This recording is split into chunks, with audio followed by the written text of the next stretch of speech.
Assalamualaikum warahmatullahi wabarakatuh. Sampurasun. Tepangkeun nami abdi Brilian Alvioleta Des Happy Muhtar ti kelas 10 MIPA hiji SMA Negeri Hiji Cileunyi. Di dieu abdi bade nyaritakeun deui carita babad anu judulna Kean Santang. Kean Santang teh putra Prabu Siliwangi anu katelah gagah tur sakti. Di Pajajaran malah di Pulau Jawa teu aya hiji oge jalma anu bisa nandingan kasaktena. Dina hiji waktu Kean Santang ngadeuheus karamana unjukan yen dirina hayang ningali getih sorangan, hayang tarung ngadu jajaten, tapi teu aya anu bisa nandingan.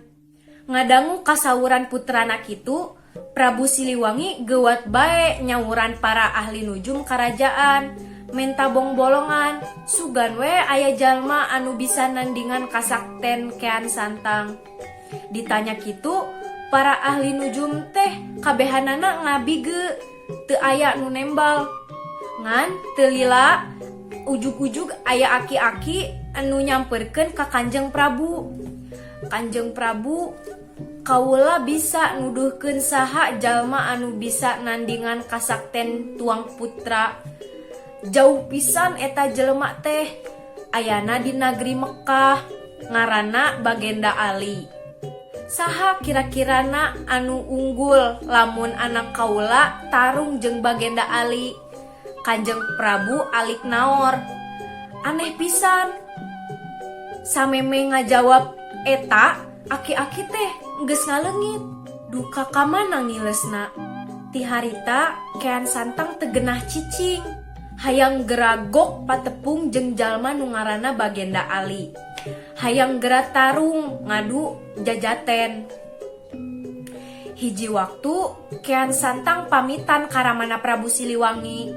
Sejak miang ka nagri Mekah, rek nepungan Bagenda Ali.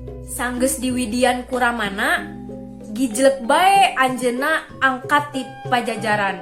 Lempang ngulon muru kalebah panon poe surup.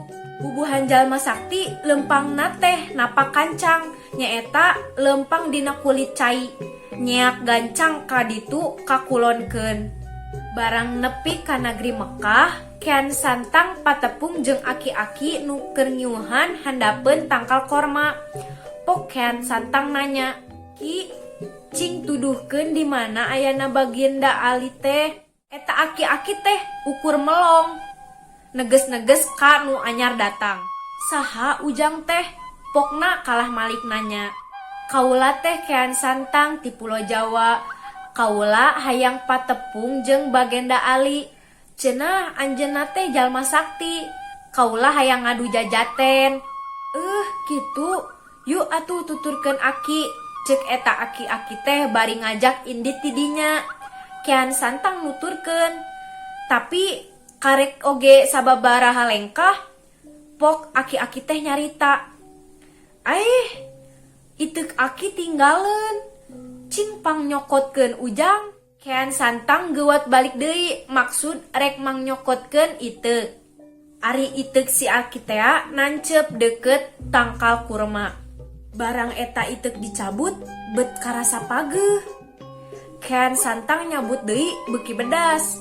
Angger bae teka cabut.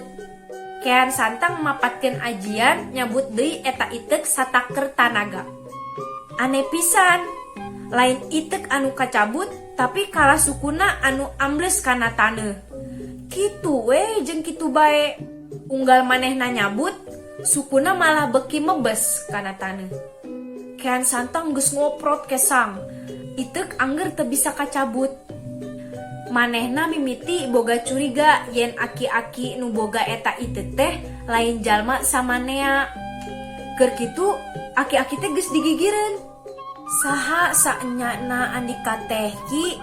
Ceuk Kean Santang semulung se. Si aki ukur seuri ditanya kitu teh. Nya kaula anu diteangan ku andika teh, kaula Bagenda Ali.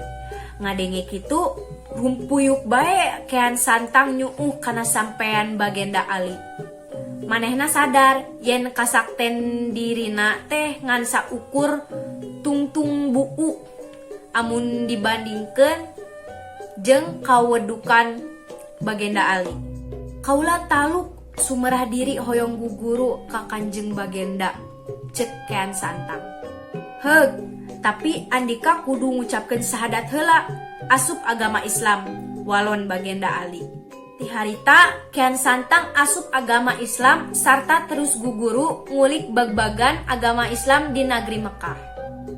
Sanggeus ngarasa cukup ngalap ilmu, Kian Santang pamitan hayang mulang ka negrina Pajajaran.